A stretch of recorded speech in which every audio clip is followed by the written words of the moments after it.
nostalgia, memories, growing up in Central Florida in the 1990s.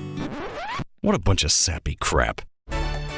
It's the Sappy Crap Podcast, starring Steve Bauman and Jarman Day.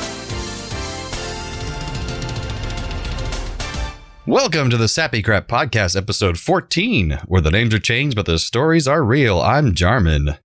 And I'm Steve. That's right. The stories are real, or at least how our foggy brains remember them all these years later. And we're here to tell stories that only two longtime best friends can. So why don't you stumble with us down memory lane as we talk about the sickness. Getting down with the sickness. We're going to talk about getting sick and what that means to us when we were growing up and just experiences we've had getting sick and getting sappy about it. Sickness is on everyone's mind right now with the height of COVID-19 occurring. That's right. Everyone's thinking about it. But we've been sick a lot of times in our lives. Yeah, and we hope you guys out there don't have anybody suffering from COVID right now or have lost anybody. It's terrible. But our condolences out to anybody suffering with or from. This will mostly be a more positive, I think, rundown memory lane of sickness. But there will be some, on my end at least, some little bit graphic things. So if you're easily, it's gonna be real good. If you're a little easily queasy, maybe you shouldn't listen to this episode. But it should be fine. So what's the first thing that pops to your mind about sickness? So the first big sick I remember was the classic sick for kids, probably third, maybe fourth grade, and that's the chicken pox. Oh, yeah. Did you get chicken pox? I did. I still have a scar on my forehead for my chicken pox. Yeah. So I remember I got chicken pox, just terrible fever for 3 or 4 days, 103, 104. There's like just insane fevers you can only get as a kid or when you're dying as an adult. Right. And the anecdote at the time, I don't know if it's still true, is that the first few pox that you get are the worst ones. I didn't know that. So you hear people about getting them on eyelids and stuff like that. But this is part of that graphic thing. I'll tell you, my first one that showed up was like right on the head of my penis. Oh my God, that's terrible. Especially as a little kid. And I remember as like a 9-year-old thinking like, oh my God, my life is over. It's going to fall off. Chicken pox are going to kill me.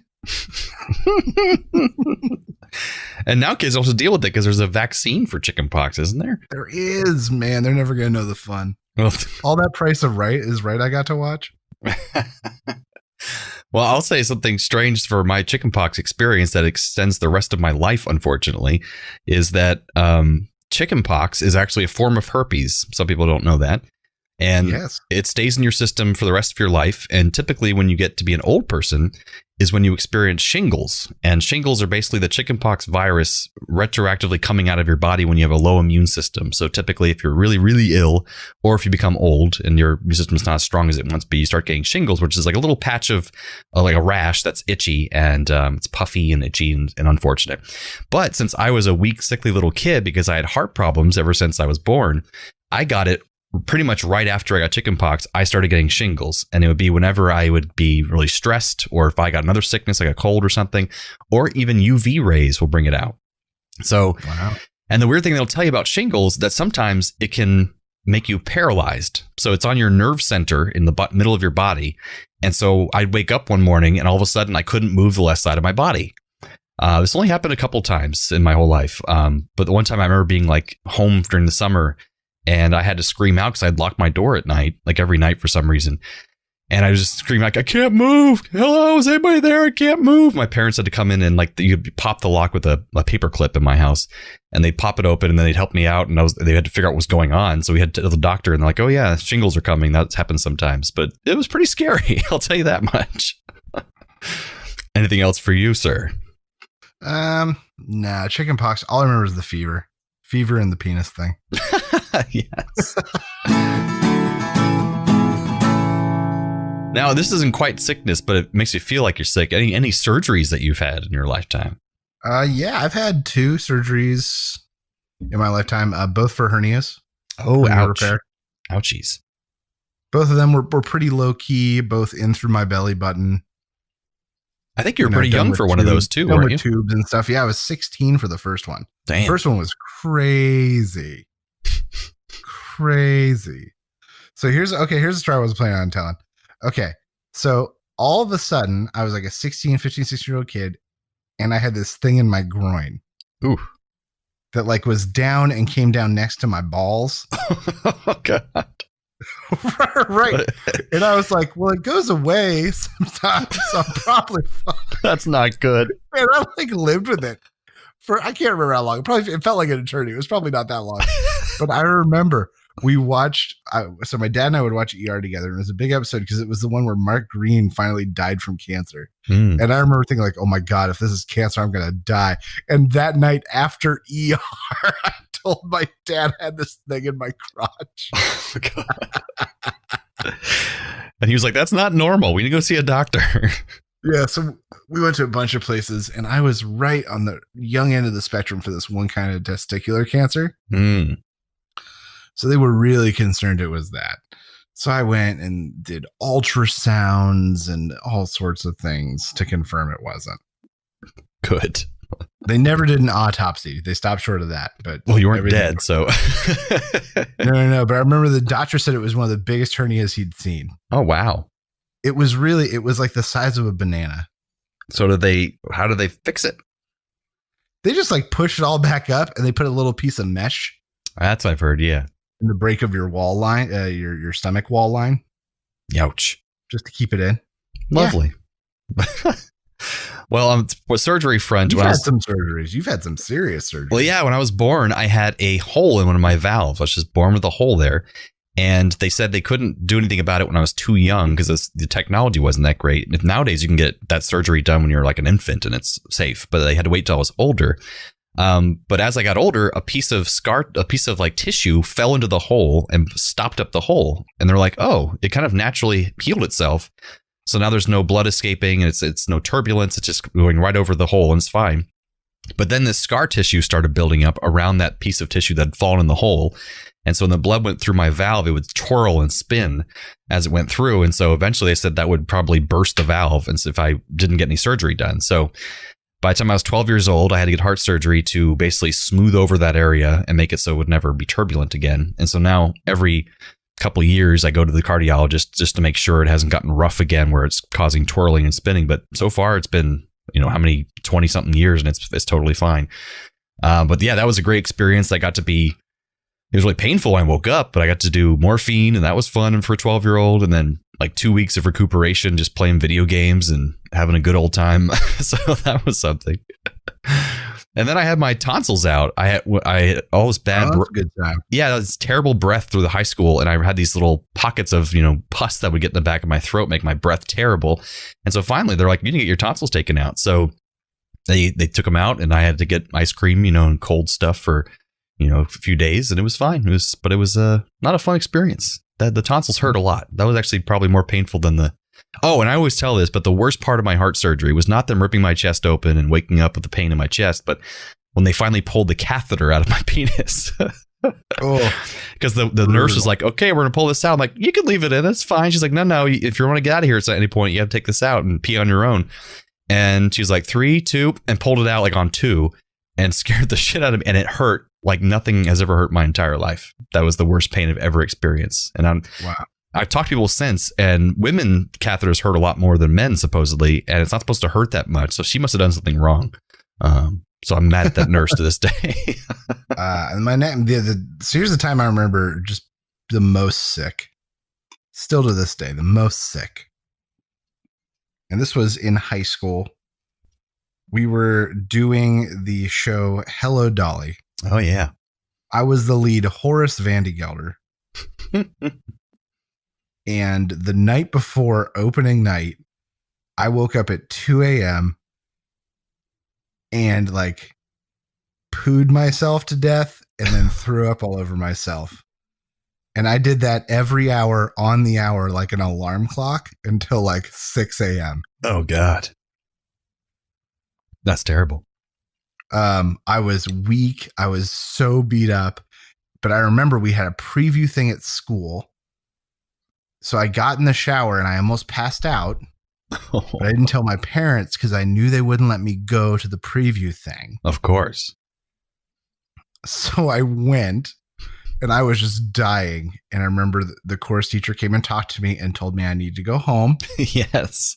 So I went home and rested up, and I was just terrible. So finally my dad, probably around noon, took me to a doctor. Mm-hmm. And the doctor said, this is food poisoning, more than likely. There's nothing we can do about it except for let it run its course. We can treat some of the symptoms. Right. We can give you something for the nausea. And I said, yes, please, God, let's do that. It's been everywhere. It's so messy. It's been everywhere. Oh, God. So he gives me this huge shot that goes in my butt. The only time I've ever gotten a shot in my ass was from this doctor in this scenario. And after he does it, he goes, you're going to get pretty sleepy for a while. And I was like, will I be okay for tonight? He's like, maybe. I remember getting in the car. I don't remember the drive home. I don't remember getting out the car. Next thing I remember is it was like 6:30 and call was at 6 for this show. And my dad waking me up, and he said, if we're going to go, we need to go now. And I said, yeah, let's go. So I get in the car. We go to the school. I walk into our theater director getting into my costume. Oh, yeah. I forgot about that. Getting ready to go out. And I said, get out of my costume, old man. So I got in my costume, and I went to the chorus room to check in because everyone was doing warm-ups. And I walked in. I was so groggy and sick and depleted. And I walked in, and everyone started cheering and clapping that I was there. And I was so raw, I started crying. I had to walk out of the room because I was just so drained. Oh, yeah. And my brother waited backstage for me. He had a bag with a fresh shirt, fresh underwear, and Gatorades in it. He was like a weird 26-year-old guy hanging out backstage asking people where my next exit was. In case you pooed yourself. Thank you, Christian. But I made it through the performance. Yeah. And then you got better. But that was just the most actively sick I've ever remembered being.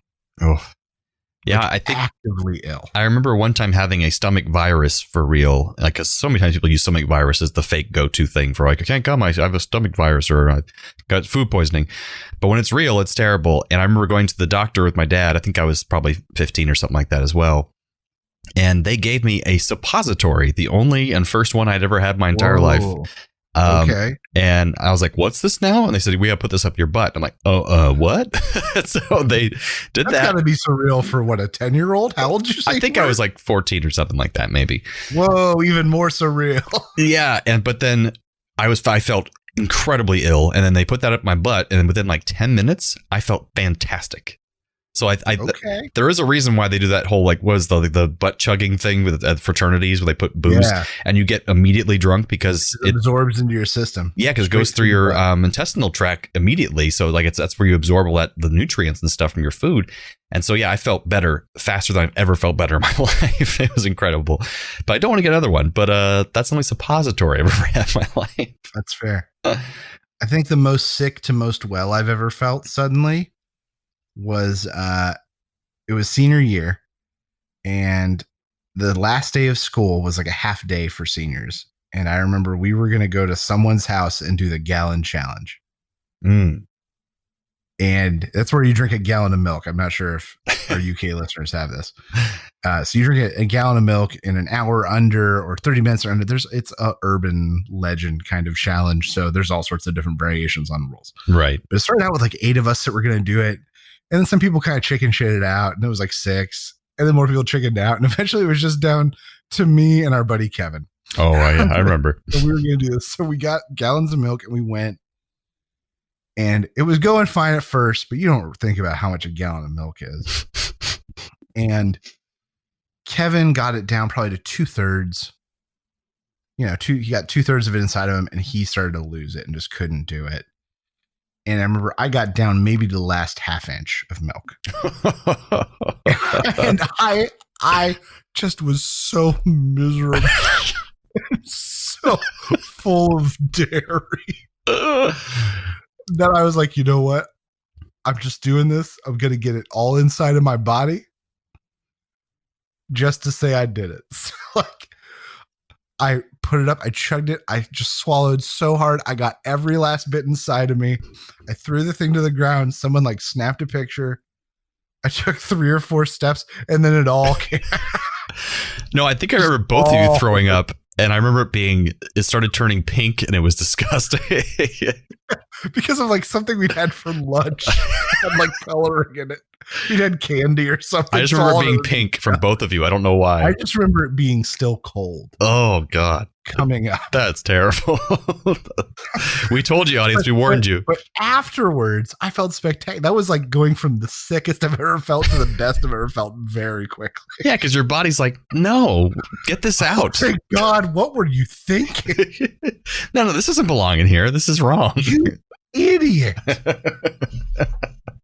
There, isn't that better? See, it's out. See, you shouldn't have done that. You're stupid. That's right.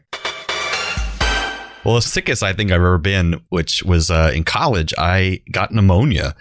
I don't know where it came from, but I was in Boston and I was a Floridian, so I wasn't used to the severe cold that can happen there. And I just thought I had a bad flu or something, but my roommate was like, "You're blue." And I'm like, "What are you talking about?" And he's like, he took a picture of me on early like camera phones, I think it was he turned it around. And I was like, "Oh, I am blue."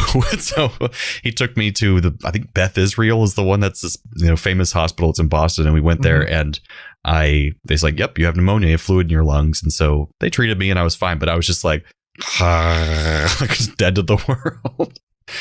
And people have recently told me, this is something I want to ask you about. That hit me.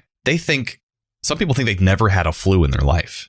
And I'm like, I've had a flu a bunch of times. And they're like, "No, those are probably colds. You just don't realize that you had just a bad cold." I'm like, "No, I had a temperature. I was really, really sick. And like I was out of commission for a while. And then after a week, it was fever always the determining factor for cold versus flu. Yeah, I get cold. You don't have a fever, right? I do not get a fever. I just feel yucky and I'm snotty. Yeah. So, I mean, I've had a flu and they keep telling me, no, you just had a bad, you would know if you had a flu. I'm like, yeah, I know. And I had a flu. So it's like, I'm glad you said, I didn't realize that if you don't have a temperature, then it's cold. But if you do have a temperature, and I'm not even saying that's real. That's how I internally judge it. If I don't have a temperature, it's a cold. Yeah. And I think that's fair. And if it lasts more than like a day or so, then it's probably a flu, I don't know. I got strep right before graduation for college. Everyone thought I was full of shit and faking it, but I was so friggin' sick. Yeah, why would you want to miss your own graduation? Well, it wasn't even that. It was like I got out, not say I got out of, like I ended up skipping some finals. Oh, I see. Or having to do remote or makeup because like I was ill. And I remember everyone thought I was full of shit. Anne and I had relatively just started dating. And I remember she told me she was getting shit. People were like, is Steve faking it? This is a Christian university. He can't lie. Yeah. No, I was super ill. I got tested. It was strep. I had a fever for like multiple days, tore me up. But I was supposed to host the end of the year award show for the theater department. Oh. Like it was going to be like the nail in the end of my time. That would have been fun. There. And I just remember being like, I had missed all the rehearsals for it. I showed up like the day of and got filled in on everything and then had to go and perform that night. Oh, so you did do it. I did. But there was a voice. So I took beginner's voice like multiple times because at the end I had enough credits. It didn't matter. Mm-hmm. So I took beginner's voice and I, with the little bit of training you and I have had in general, we're better male singers than the average guy. Like me. So for the end of the year recital thing, I was supposed to be the MC and I had a script written and it was all like 60s and doo-wop kind of music. And I had some really kitschy stuff. And like literally the day before I got terribly ill. He was like that morning even. And I remember having to tell the teacher like, "Hey, I'm not coming. I know I was supposed to be the glue that made this show work. Sorry about that." Oops. I got strep and I'm dying. Mm-hmm. Well, and you got bronchitis all the time, right? Growing up, it was something like that. As a kid in Pennsylvania, yeah, I got bronchitis. I thought there was something that you got when we were growing up together. I thought there was something you got a lot throat related. I got sinusitis. Like I got nasal infections pretty consistently in Florida. Damn, we are broken, man. That's right. But I always liked colds. People don't like getting colds. So I like being in bed. I don't mind being stuffed up and having a cough. I love cough medicine. Like I just love cough medicine. I do. Like I drink this whiskey called Red Stag whiskey, and people think, oh, it's terrible. It tastes like cough medicine. I'm like, what are you talking about? Cough medicine's awesome. It tastes like cough medicine. Sounds great. But I will say, since COVID has happened, I haven't gotten sick otherwise. I've gotten food sick like one time. Yeah, because everyone's staying safe and washing their hands and wearing masks. It keeps you from getting colds. I'm not out as much. I'm not touching door handles and coffee machines that other people are teaching, Mm-hmm. And I mean, you weren't one to be totally germophobic beforehand, so I could see why you get sick more often because you weren't like me. Yeah, where I don't care. I lick doorknobs and stuff. It doesn't matter. Exactly. No big deal. One funny story I have is that it involves you was oh shit, kind of getting sick. It's a body thing happening. Well, I went to visit you in Seattle. I think it was Seattle, your parents' house, and they had a hot tub.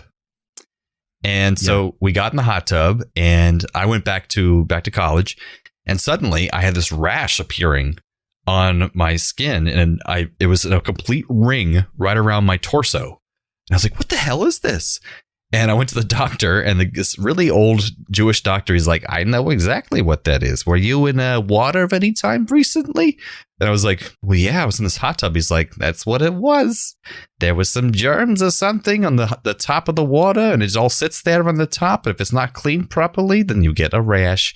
And so I had this like a perfect ring right around my torso from the top of the water of your hot tub. I don't remember ever getting a rash or anything. No, I don't think anyone else did. Of course, I got stuck with it somehow. I don't know how, but he gave me some like antibacterial stuff and it went away like in a couple days. But it was just so weird having this perfect ring right around my torso from your hot tub. Here's another one. You came to visit me once. You came to visit me 2 times in Seattle. And one of them, you brought your college roommate from Boston. Mm-hmm. A young guy, maybe named Jonathan. I can't remember his name, but yeah. And you guys came out for like a long weekend and we did some terrible drinking. And I remember Jonathan threw up in my parents' sink. Oh, I do remember that. And my dad was so pissed, and he gave me crap about that for years. For years. Be like, yeah, you gotta invite some friends over. You have them throw up in my sink. Can I have them throw up in my sink, shithead? That's what your dad always called us, was shithead. I remember that. It was great. It's a loving term. Yeah. Oh, and I remember one time in college was my most probably, what we call it, sexually adventurous phase of my life, where I was dating a lot of women different times, and I was always thought I was pretty safe about things, but then I was starting these bumps on my area down there, and I was really worried, and so I was about to call people and everything, but I went to the doctor and got a checkup, and the first doctor was like, "Oh, looks like you got genital warts." I'm like, "No, how is this possible?" And then it's like, no. Even though I was not being the safest I could possibly be, but I would always wear protection. But then, so I went to a second doctor because I didn't want to believe it. And luckily I did, because this second, much younger, more recently out of med school doctor was like, "Oh, that's just this bacterial thing that you get from, a lot of people get it in dorm rooms. Little kids get it from pools and stuff like that. It's from using like a towel that needs to be washed." Oh, you get it from loose women. Yeah. Don't worry about it. So apparently this thing is really never sexually transmitted. It's only from usually from towels that need to be washed. So basically it was from a gross towel, or possibly someone else used my towel without me knowing. And so you get it on more on their butthole or something. I don't know, but it's like a bacterial thing and so I was like, I was terrified that I had genital warts the rest of my life, and then apparently I don't. So we got some saucy details in this podcast, folks. Good news. The German does not have genital warts. That's right. And I came out, mostly unscathed from that terrible period of my life. Yeah, I had to get some blood tests, I don't know, 2 years ago or something, and then ended up doing a whole panel of things, including STD. And I was like, yeah, escaped my entire youth without anything. Fuck yeah. Oh, I had one of those too. I had an STD test, and then they sent back a positive result for herpes. And I was like, I don't have genital herpes. And they just said herpes, but I didn't realize that they broke down the test on the website. It's because of my shingles. That's what it is. So I don't have, I was like, I don't have genital herpes. So basically doctors herpes type whatever the hell. Yeah. And so doctors keep trying to tell me that I have STDs when I don't. So that's what I'm pissed off about.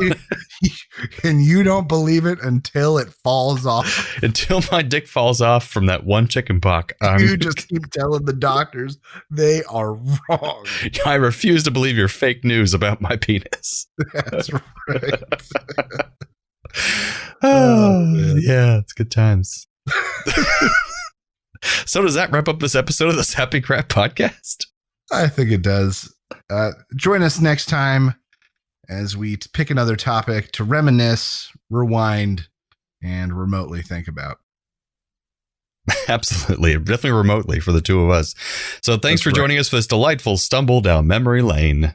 And don't forget, the good old days weren't always that good. Chicken pox on my penis. Chicken pox, my life is over. All right, that's an episode. This podcast was brought to you by A Play on Nerds.